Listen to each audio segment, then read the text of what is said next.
മാന്യപ്രേക്ഷകർക്ക് നമസ്കാരം. അല്ല, നമ്മുടെ കേരളത്തിലെ ആകെ ഒരു മേയർ മാത്രമേ ഉള്ളൂ.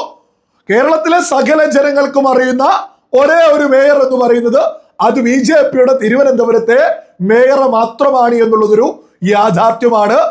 അത് വെറുതെ ഒന്നുമല്ല അദ്ദേഹത്തെ കേരള ജനത തിരിച്ചറിഞ്ഞുകൊണ്ടിരിക്കുന്നത്. അതേപോലെ ലേറ്റസ്റ്റ് ആയിട്ട് നമ്മുടെ നാട് നേരിടുന്ന വളരെ വലിയൊരു വെല്ലുവിളിയെ കുറിച്ച് ഇപ്പോ മാധ്യമങ്ങളെ വിളിച്ചുകൊണ്ട് പറഞ്ഞിരിക്കുന്നു. അതുമായി ബന്ധപ്പെട്ട് വലിയ മുൻകരുതലുകൾ തിരുവനന്തപുരത്ത് തുടങ്ങുകയും ചെയ്തു. അദ്ദേഹം എന്താണ് പറയുന്നത് എന്ന് നിങ്ങളൊന്ന് കേട്ടു നോക്കൂ. അതിഥി തൊഴിലാളികൾക്ക് മതിയായ രേഖകളോട് ഇവിടെ താമസിക്കുന്ന ജോലി ചെയ്യുന്ന എല്ലാവർക്കും കോർപ്പറേഷന്റെ ഭാഗത്തു നിന്നും നൽകേണ്ട എല്ലാ പൂർണ്ണ സംരക്ഷണവും ഒരുക്കും. അതോടൊപ്പം തന്നെ അവരുടെ മറവിൽ മറ്റു രാജ്യത്തെ പൗരന്മാർ നുഴഞ്ഞു കയറി നമ്മുടെ നാട്ടിൽ പ്രശ്നങ്ങൾ സൃഷ്ടിക്കാൻ ശ്രമിക്കുന്നതിനെ ശക്തമായിട്ട് കോർപ്പറേഷൻ പ്രതിരോധിക്കേണ്ട രംഗത്ത് ഞങ്ങൾ പ്രതിരോധിക്കും. ഞങ്ങൾക്ക് കിട്ടുന്ന വിവരങ്ങൾ പോലീസുമായി ഷെയർ ചെയ്യും, പോലീസിനെ അറിയിക്കും. ഇത് നമ്മുടെ രാജ്യത്തിന്റെ നാടിന്റെ സുരക്ഷയുടെ തന്നെ ഒരു പ്രശ്നമാണ്.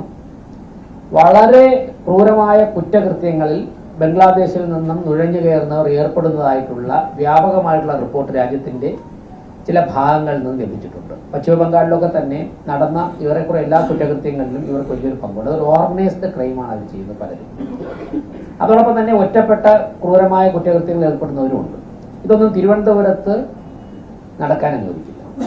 അതിന്റെ ഭാഗമായി കോർപ്പറേഷൻ ചെയ്യേണ്ട എല്ലാ പരിശോധനകളും ഞങ്ങൾ ശക്തമാക്കും. വരാൻ പോകുന്ന ദിവസങ്ങളിൽ റെയ്ഡ് ഉണ്ടാവും, നിരീക്ഷണം ഉണ്ടാവും, കിട്ടുന്ന വിവരങ്ങൾ പോലീസ്. നിങ്ങൾ കേട്ടില്ലേ, ബംഗ്ലാദേശിൽ നിന്ന് വളരെ വലിയ രീതിയിൽ അതിക്രൂരന്മാരായിട്ടുള്ള ആക്രമണങ്ങൾ നടത്തിയിട്ടുള്ള ഒറ്റക്കൊറ്റക്ക് ആക്രമണങ്ങൾ നടത്തിയിട്ടുള്ള ആളുകൾ നമ്മുടെ രാജ്യത്തേക്കും നുഴഞ്ഞു കയറുന്നുണ്ട്. ഇപ്പം അവരുടെ ഒരു പ്രധാനപ്പെട്ട കേന്ദ്രമായിട്ട് അവർ കേരളത്തെയാണ് നോക്കിക്കാണുന്നത്.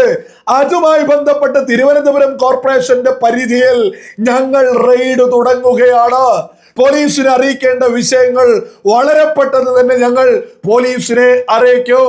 നഗരസഭ വളരെ വലിയ രീതിയിൽ നുഴഞ്ഞു കയറിയിട്ടുള്ള ബംഗ്ലാദേശികളെ തേടി പിടിക്കുന്ന അന്വേഷണം തുടങ്ങുകയാണ് എന്ന് മാധ്യമങ്ങളെ വിളിച്ച് അദ്ദേഹം പറഞ്ഞിരിക്കുന്നു. ഇത് കേരളത്തിലെ മറ്റു മേയർമാരും ഏറ്റെടുക്കണം, മറ്റു പഞ്ചായത്ത് പ്രസിഡന്റുമാർ ഏറ്റെടുക്കണം, മറ്റു മുനിസിപ്പാലിറ്റി പ്രസിഡന്റുമാർ ചെയർമാൻമാര് ഏറ്റെടുക്കണം. കാരണം ഇത് നാടിനെ ബാധിക്കുന്ന വളരെ പ്രധാനപ്പെട്ട ഒരു വിഷയം. നമുക്കൊക്കെ തന്നെ അറിയാവുന്നതാണ്, ബംഗ്ലാദേശിൽ നിന്ന് വളരെ വലിയ രീതിയിൽ ബംഗാളിലേക്ക് ആളുകൾ നുഴഞ്ഞു കയറിയിരുന്നു. ബംഗ്ലാദേശികളായിട്ടുള്ള ആളുകൾ ബംഗാളിൽ വളരെ വലിയ രീതിയിൽ നുഴഞ്ഞു കയറിയിട്ട് ആ നുഴഞ്ഞു കയറ്റക്കാർക്ക് സുരക്ഷ കൊടുത്തിരുന്നത് മമതാ സർക്കാരാണ്. ഇപ്പൊ അവിടെ ഭരണം മാറിയിരിക്കുന്നു. ഭാരതീയ ജനതാ പാർട്ടി ബംഗാളിൽ ഭരണം തുടങ്ങിയിരിക്കുന്നു. ഒരുപാട് ബംഗ്ലാദേശികളൊക്കെ ഓടിപ്പോയി എന്നുള്ളതൊരു യാഥാർത്ഥ്യമാണ്. എന്നിരുന്നാലും ബംഗ്ലാദേശിൽ നിന്ന് വന്ന ആളുകൾ ഇപ്പൊ ബംഗാളിനെ ഒഴിവാക്കിയിട്ട് നേരെ കേരളത്തെ ഒരു അഭയകേന്ദ്രമായിട്ട് കാണുന്നു എന്നുള്ളതാ വ്യക്തമായിട്ട് നമ്മുടെ മേയർ വിളിച്ചു പറയുന്നത്. ഇത് കൃത്യമായ വിവരങ്ങളുടെ അടിസ്ഥാനത്തിലാണ് ഞാൻ ഇത്തരം കാര്യങ്ങൾ മുന്നോട്ട് വെക്കുന്നത് എന്നും തിരുവനന്തപുരം മേയർ VV രാജേഷ് കൃത്യമായിട്ട് എടുത്തു പറയുന്നു. നമ്മുടെ നാട് നേരിടുന്ന പ്രധാനപ്പെട്ട ഒരു വിഷയമാണ്. പ്രത്യേകം നമ്മൾ ഓർക്കേണ്ടതാണ്, ബംഗ്ലാദേശി പ്രേമികളും നമ്മുടെ കേരളത്തിലുണ്ട്. അത്തരം ആളുകള് ആ ബംഗ്ലാദേശിന്റെ മതം നോക്കിയിട്ട് അതിതീവ്ര ചിന്താഗതിക്കാരായിട്ടുള്ള ജിഹാദികളായിട്ടുള്ള സുഡാപ്പികളായിട്ടുള്ള ഇത്തരം രാജ്യവിരുദ്ധര് ബംഗ്ലാദേശികൾക്ക് നമ്മുടെ കേരളത്തിൽ അഭയം കൊടുക്കാനൊക്കെ ഒരുപാട് സാധ്യതകളുണ്ട്. ഒരു തർക്കവും അതിലൊന്നും ആർക്കും തന്നെ വേണ്ട. നമ്മുടെ നാട്ടിലുള്ള ആളുകൾ ഇവരെ സ്വീകരിക്കാതെ ബംഗ്ലാദേശികൾക്കൊന്നും നമ്മുടെ നാട്ടിൽ എവിടെയും നിന്ന് പോവാനൊന്നും സാധിക്കില്ല എന്നുള്ളത് വലിയ യാഥാർത്ഥ്യമാണ്. അതിന്റെ ഏറ്റവും വലിയ ഉദാഹരണമാണ് ബംഗാളിൽ അഭയം കൊടുത്തിരുന്നത് മമതാ സർക്കാരാണ്. മമതാ സർക്കാർ അതിന് അഭയം കൊടുത്തിരുന്നത് കൃത്യമായിട്ട് ജിഹാദികളുടെ സുഡാപ്പികളുടെ വോട്ട് കിട്ടുന്നതിന് വേണ്ടിയിട്ടാണ് എന്നുള്ളതൊക്കെ വളരെ വലിയൊരു യാഥാർത്ഥ്യമാണ്. ഇപ്പൊ മമത വീണിരിക്കുന്നു. ബംഗ്ലാദേശികളുടെ അഭയകേന്ദ്രമായിട്ട് കേരളത്തെ കണ്ടു തുടങ്ങിയിരിക്കുന്നു. ഏതായാലും തിരുവനന്തപുരം നഗരസഭാ പരിധിയിൽ ഒരൊറ്റ ബംഗ്ലാദേശിയെയും മുന്നോട്ട് പോവാൻ സമ്മതിക്കില്ല എന്ന് നട്ടെല്ല് നിവർത്തിക്കൊണ്ട് വി രാജേഷ് പ്രഖ്യാപിച്ചിരിക്കുന്നു. ഇതേ വിഷയത്തിൽ മറ്റു മേയർമാരെ കേരളത്തിലെ UDFന്റെയും അതേപോലെ തന്നെ LDFന്റെയും മേയർമാരെ വെല്ലുവിളിക്കുന്നു. ഇദ്ദേഹം പത്രസമ്മേളനം നടത്തിയതുപോലെ ഇദ്ദേഹം പത്രമാധ്യമങ്ങൾക്ക് മുന്നിൽ വന്ന് പറഞ്ഞതുപോലെ ബംഗ്ലാദേശികളെ ഞങ്ങൾ തുരത്തും, ഞങ്ങൾ അന്വേഷണം തുടങ്ങുകയാണ് എന്ന് പറയാൻ നമ്മുടെ കേരളത്തിലെ UDFന്റെയും LDFന്റെയും മേയർമാർക്ക് നട്ടലുണ്ടോ എന്ന് തന്നെയാ ബോധമുള്ള ഓരോ മലയാളിക്കും ചോദിക്കാനുള്ളത്. വളരെ അപകടകരമായിട്ടുള്ള നാട് നേരിടാൻ പോകുന്ന ഒരു പ്രധാനപ്പെട്ട വിഷയത്തെയാണ് മേയർ ഇപ്പോ അഡ്രസ് ചെയ്തിട്ടുള്ളത്. എന്തെങ്കിലും വന്നിട്ടല്ല, എന്തെങ്കിലും നമ്മുടെ നാട്ടിൽ സംഭവിച്ചിട്ടല്ല. അതിനു മുമ്പ് നമ്മുടെ കേരളത്തിലെ ഭരണാധികാരികൾ ഇതിന് വളരെ വലിയ രീതിയിൽ മുൻകരുതലുകൾ എടുക്കേണ്ടതായിട്ടുണ്ട്. പ്രത്യേകിച്ച് UDF സർക്കാർ അവരെ ബംഗ്ലാദേശികളെയൊക്കെ തേടി പിടിക്കുമോ എന്നുള്ളതൊക്കെ നമുക്ക് ഏതായാലും കാത്തിരുന്ന് കാണാം. മറ്റൊരു പ്രധാനപ്പെട്ട വിഷയത്തിൽ കൂടെ മേയർ മറുപടി കൊടുക്കുന്നുണ്ട്. നിങ്ങൾ അതൊന്ന് കേട്ടുനോക്കൂ. അപ്പോൾ കോർപ്പറേഷന്റെ ഓർഡറുകളൊക്കെ തന്നെ ഞങ്ങൾക്ക് കൃത്യമായിട്ട് ചെയ്യാൻ സാധിക്കും. കാരണം മറ്റുള്ള ഓരോ ഡിപ്പാർട്ട്മെന്റ് അവരോരോ ഓർഡർ ഏറ്റെടുത്താൽ മതി. ഇന്നലെ അവിടെ സംസാരിച്ചപ്പോൾ ഞാൻ പറഞ്ഞത് ഇപ്പം മഴക്കാലപൂർവ്വ ശുചീകരണത്തിന്റെ ഭാഗമായിട്ട് 8 ലോഡ് മാലിന്യം ഞങ്ങൾ ആദ്യം മാറ്റി. അത് പ്ലാസ്റ്റിക്കും വേസ്റ്റും ഒക്കെ യാമഴിഞ്ഞ തോടില തകരപ്പറമ്പിനും പഴവങ്ങാട് ഗണപതി ക്ഷേത്രത്തിനും ഇടയ്ക്കുണ്ടായിരുന്ന സ്ഥലത്തുനിന്നും ജോയ് മരണപ്പെട്ട സ്ഥലത്ത് മാറ്റി 8 ടിപ്പറിൽ ഞങ്ങൾ മാറ്റി. പക്ഷെ 156 ടിപ്പറിൽ പിന്നീട് മാറ്റിയത് മണലാണ്. 15 വർഷം കൊണ്ട് മാറ്റാതെ ആമഴിഞ്ഞാൻ തോടിലും പാർവതപുത്രാന്റെ പല ഭാഗത്തും അടിഞ്ഞു കൂടിയ മണലാണ് മാറ്റിയത്. ഈ മണൽ കോർപ്പറേഷന്റെ പ്രശ്നം കൊണ്ടുണ്ടായ മാലിന്യമല്ല. ഈ മണൽ അടിഞ്ഞുകൂടി കിടന്നുകൊണ്ട് എന്താണ്, 2-3 മീറ്റർ വെള്ളം ഒഴുകേണ്ട ആ ബെഡിന്റെ ഹൈറ്റ് കൂടി. അപ്പൊ 1/2 മീറ്ററിൽ മാത്രം വെള്ളം ഒഴുകുന്നൊരവസ്ഥ. 3 മീറ്റർ ആഴത്തിൽ വെള്ളം ഒഴുകേണ്ടത് 1/2 മീറ്ററിൽ ഒഴുകിയപ്പോഴാണ് ഓവർഫ്ലോ ഉണ്ടായത്. നിങ്ങൾ മണൽ കൂടുതൽ മാറ്റി. അപ്പോൾ മണൽ മാറ്റേണ്ടത് ആരാണ്? അതിനെക്കുറിച്ചൊരു ചർച്ച നടന്നു. അപ്പോൾ ബഹുമാനപ്പെട്ട മന്ത്രിമാർ ഈ ചർച്ച, ഈ ടീം തുടരാമെന്ന് പറഞ്ഞു. അപ്പൊ തുടർന്ന് എല്ലാ ഡിപ്പാർട്ട്മെന്റും അവർ ഇപ്പൊ ഇൻലാൻഡ് നാവിഗേഷൻ നന്നായിട്ട് നടത്തുന്നുണ്ട്.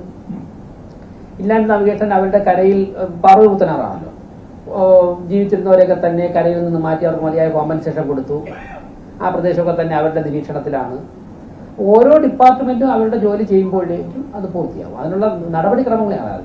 നിങ്ങൾ കേട്ടില്ലേ, ഒരു മഴ പെയ്തപ്പോയേക്ക് മുട്ടറ്റം വെള്ളം വന്നോ എന്ന് പറഞ്ഞ് ഇവിടെ വിറള്ളി പിടിച്ച് രംഗത്തെത്തിയ LDFന്റെ ഓരോ ആളുകളും ഇതൊക്കെ കൃത്യമായിട്ട് കേൾക്കുന്നില്ലേ?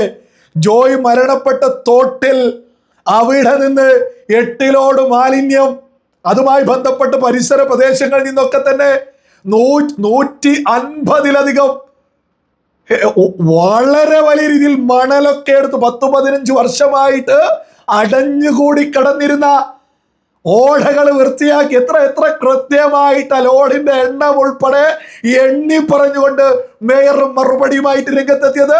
ഒരാൾ മരണപ്പെട്ട സ്ഥലത്ത് പോലും ആ സമയത്ത് പോലും അതൊന്നും ക്ലീൻ ആക്കാതെ അവിടെ നിന്നാണ് ഇത്രത്തോളം മാലിന്യവും മണലൊക്കെ തന്നെ ലോഡ് കണക്കിന് ഇപ്പൊ നഗരസഭ എടുത്ത് അവിടെ ക്ലീൻ ആക്കിക്കൊണ്ടിരിക്കുന്നത്. BJP ഭരിക്കുന്ന തിരുവനന്തപുരം നഗരസഭയിലെ മാലിന്യമൊക്കെ ഓടയിലൊക്കെയുള്ള കാര്യങ്ങൾ എടുത്ത് മാറ്റി എന്നുള്ളതിന്റെ കണക്കായി കേൾക്കുന്നത്. ആ LDF, അതായത് ഒരാൾ മരണപ്പെട്ടിട്ട് പോലും അതൊന്നും വൃത്തിയാക്കാനോ അവിടെയുള്ള മാലിന്യങ്ങൾ, അവിടെയുള്ള മണൽ ഉൾപ്പെടെ വെള്ളം അങ്ങ് ഒഴുകിപ്പോയാലേ അപകടങ്ങൾ ഇല്ലാതെയാവും. ഒഴുകാനുള്ള സ്ഥലമില്ലാഞ്ഞിട്ടാണ് ഈ മുട്ടറ്റം വെള്ളം ഒരു മഴ പെയ്യുമ്പോഴേക്ക് തിരുവനന്തപുരം പ്രധാനപ്പെട്ട നഗരങ്ങളിൽ പോലും എത്തുന്നത്. ഇതൊരു നഗരസഭ മാത്രം വിചാരിച്ചാലും ഒന്നും നടക്കില്ല. അത് LDFന്റെ ഭരണകാലത്ത് കേരളം ഭരിച്ചതും LDF, കോർപ്പറേഷൻ ഭരിച്ചതും LDF. കഴിഞ്ഞ 10 വർഷക്കാലം ആ സമയത്ത് അട്ടം നോക്കി നിന്നതാ. ഒരാൾ മരണപ്പെട്ടിട്ട് പോലും അവരാ ഇപ്പൊ സകലതും മേയറുടെ തലയിലേക്ക് വെക്കാൻ ഓടി വന്നിരുന്നത്. അവർക്ക് ഇപ്പൊ എന്തു പറയുന്നു? മേയർ കൃത്യമായിട്ട് കാര്യങ്ങൾ ചെയ്യുന്നു എന്ന് കൃത്യമായിട്ട് അദ്ദേഹം കണക്കുകൾ സഹിതം മുന്നോട്ട് വെക്കുന്നു. അതേസമയം അദ്ദേഹം എടുത്തു പറയുന്നു, UDF സർക്കാർ ഇതിനോട് കൂടി നിന്നാൽ മാത്രമേ ഇത് പൂർണ്ണമായിട്ട് നഗരത്തിലെ വെള്ളക്കെട്ടൊക്കെ തന്നെ ഇല്ലാതെയാക്കാൻ പറ്റും. ഒരു മഴ പെയ്യുമ്പോഴേക്ക് മുട്ടറ്റം വെള്ളമില്ലാതെ ആവണമെങ്കിൽ എല്ലാ ഡിപ്പാർട്ട്മെന്റുകളും UDF സർക്കാർ ഒരുമിച്ച് നിന്നാൽ മാത്രമേ ഇത് സാധ്യമാവൂ എന്നുള്ളതും അദ്ദേഹം എടുത്തു പറയുന്നു. BJPയെ തിരുവനന്തപുരം നഗരസഭയിലെ ജനങ്ങൾ തിരഞ്ഞെടുത്തതിൽ അവർക്ക് ഓരോ ദിനവും അഭിമാനിക്കാവുന്നത് തന്നെയാണ് ദിനം പ്രതി വാർത്തകളായിട്ട് പുറത്ത് വന്നുകൊണ്ടിരിക്കുന്നത്.